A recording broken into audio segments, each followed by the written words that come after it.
জুলাই সনদ বাস্তবায়ন আদেশ এবং গণভোট এই তিনটা জিনিস সমান্তরালে সংগঠিত হয়েছে এবং প্রত্যেকের সাথে ডিপেন্ডেন্ট এবং ইন্টারকানেক্টেড কিছু বিষয়বস্তু। জুলাই সনদের জন্য যে গণভোট অনুষ্ঠিত হলো তার জন্য যে অধ্যাদেশ জারি করা হয়েছিল সে অধ্যাদেশটি তার কার্যকারিতা সহকারে বাংলাদেশে সেটা অনুষ্ঠিত হয়ে গেছে এবং বাংলাদেশে যে কোনো অধ্যাদেশ জারি হলে পরে সে অধ্যাদেশের অনুযায়ী যে সকল কার্যকরী সম্পাদন হয়ে যায় না কেন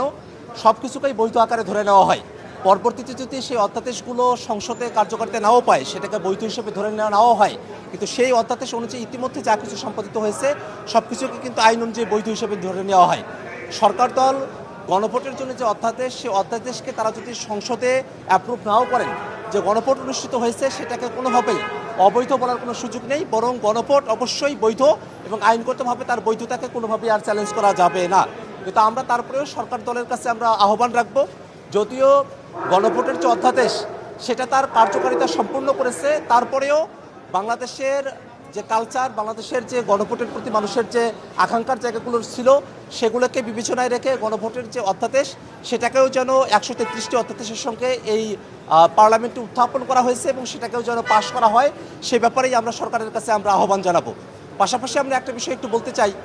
যে জুলাই সনদ বাস্তবায়ন যে আদেশ এবং জুলাই সনদ এই দুইটা জিনিসের মধ্যে সরকার দল ফারাক করার চেষ্টা করছে। আমরা একটা জিনিস খেয়াল করে দেখেছি যে আজকেও একটি মুলতবি প্রস্তাব উত্থাপন করা হয়েছিল, যেখানে জুলাই সনদ বাস্তবায়ন কীভাবে হবে সেই ব্যাপারটা নিয়েই সে মুলতবি প্রস্তাবটি ছিল। আমরা একটা কথা স্পষ্ট করে বলতে চাই, ঐক্যমত্য কমিশনে জুলাই সনদ কেমন করে বাস্তবায়ন করা হবে তার সম্পূর্ণ রূপরেখা সেখানে আলোচিত হয়েছে। সেই ব্যাপারে রাজনৈতিক দলগুলো আমরা সকলে ঐক্যমত্য হয়েছি। আমরা সকলে সেই জুলাই সনদ বাস্তবায়নের ব্যাপারটা নিয়ে জানিয়েছি যে জুলাই সনদের যা কিছু সংবিধানের সাথে সম্পর্কিত সেইগুলোকে সংবিধানে অন্তর্ভুক্ত করার জন্য, সংবিধান সংস্কার সাধন করার জন্য একটা সংবিধান সংস্কারের জন্য একটা সংবিধান সংস্কার পরিষদ সেটা গঠন করা হবে। সেই বাস্তবায়নের বিষয়টা নিয়ে ইতিমধ্যে আলোচনা সম্পাদিত হয়েছে, সেটা নিয়ে নতুন করে আলোচনা করার আর কোনো জায়গা নেই। আমাদের বিরোধী দলের পক্ষ থেকে যে মুলতবি প্রস্তাব আহ্বান করা হয়েছে সেটা শুধুমাত্র এই কারণেই যে জুলাই সনদ বাস্তবায়ন আদেশের মধ্যে যেভাবে প্রধানমন্ত্রীকে বলা হয়েছিল যে তিনি